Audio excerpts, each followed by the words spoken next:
सत्संग से सोधी आवे, नहीं जीव 84 में जावे। सत्संग से सोधी आवे, नहीं जीव 84 में जावे। अब मेटो द्वेष और राग, हो राग या उम्र बतेरी जाली। अब मेटो द्वेष और राग, हो राग या उम्र बतेरी जाली। परम पिता परमात्मा पूर्ण ब्रह्म, सारी सृष्टि के रचनहार, कुल मालिक कबीर परमेश्वर जी की असीम रजा से आप सभी पुण्यात्माएं परमात्मा की महिमा सुनने के लिए उपस्थित हुए। सत्संग में आने से प्राणी को ज्ञान होता है कि आप कौन हो, कहां से आए हो, आप यहां किस उद्देश्य को लेकर जी रहे हो, वास्तविक आपका कर्तव्य कौन सा है, कौन से कर्म पाप दायक हैं, कौन से पुण्यदायक हैं। उन सभी का ज्ञान सत्संग से होता है प्राणी को। तो पुण्यात्मा,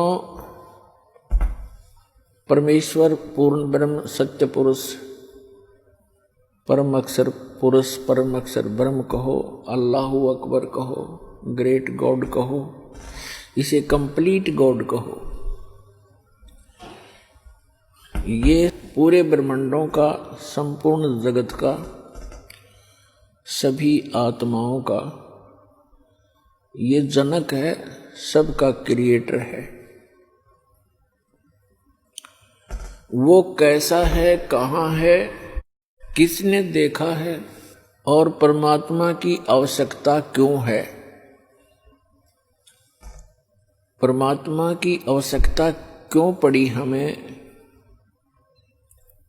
हम किस लिए परमात्मा की साधना करते हैं, क्या उद्देश्य लेकर करते हैं और क्या उद्देश्य लेकर भगवान की भक्ति करनी चाहिए और क्या उद्देश्य लेकर नहीं करनी चाहिए। ये सर्व जानकारी सत्संग से होती है। पुण्यात्माओं, सर्वप्रथम तो आपको ये ज्ञान होना चाहिए कि आप जी एक बहुत भयंकर लोक में रह रहे हैं, बहुत ही भयंकर लोक है ये। और इस लोक का जो राजा है, यहाँ का जो स्वामी है, मालिक है 21 ब्रह्मांड का, उसको सरपुरुष कहा है। श्रीमद् भगवत गीता अध्याय नंबर 15 के श्लोक नंबर 1 से 4 और 16-17 में प्रभु की परिभाषा वर्णित है सांकेतिक कोड वर्ड्स में। उसमें लिखा है कि संसार में 2 पुरुष हैं, 16वें श्लोक में 15वें अध्याय के। एक सरपुरुष है, एक अक्षर पुरुष है। सरपुरुष ये ब्रह्म है जिसके लोक में आप और हम निवास कर रहे हैं। इसको संतों ने, परमेश्वर ने, कबीर देव ने इसको काल कहा है और यही गीता का ज्ञान दाता है।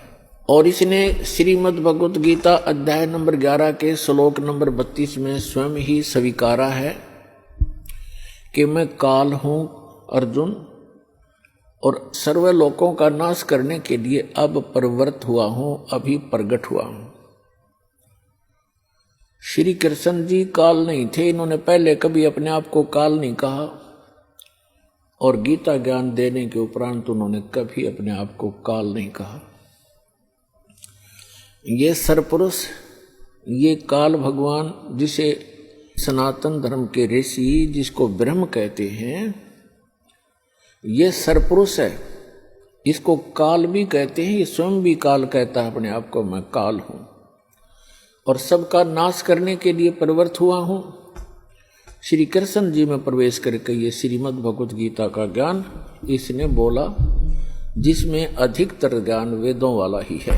हम सरपुरुष के लोक में रह रहे हैं, तो श्रीमद् भगवत गीता अध्याय नंबर 15 के श्लोक 16 और 17 में 3 पुरुष बताए हैं।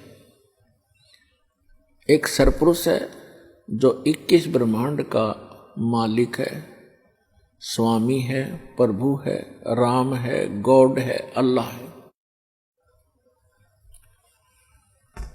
और दूसरा अक्षर पुरुष है जिसके 7 शंख ब्रह्मांड हैं, नील, पद्म, शंख, 7 शंख, 7 शंख ब्रह्मांड का वो स्वामी है। उसको अक्षर पुरुष का है श्रीमद् भगवत गीता अध्याय नंबर 15 के श्लोक नंबर 16 में।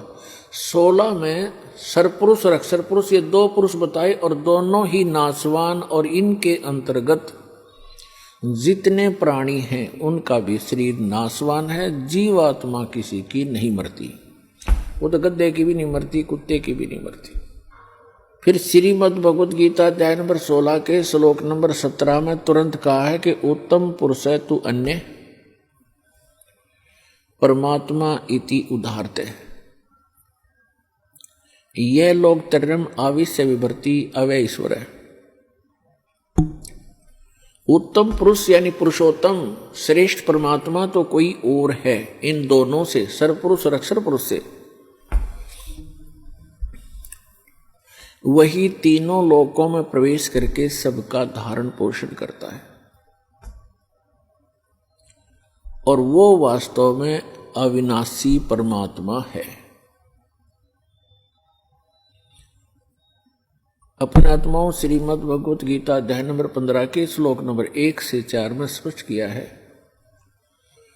गीता अध्याय नंबर 15 के श्लोक मंत्र 1 और 2 का निष्कर्ष है कि ऊपर को जड़ वो तो मूल मालिक है, कुल मालिक है, पूर्ण परमात्मा है, और नीचे को तीनों गुण रूपी शाखा, रजगुण ब्रह्मा, सतगुण विष्णु, तमगुण शिव जी रूपी शाखा वाला ये उल्टा लटका हुआ संसार रूपी वृक्ष है।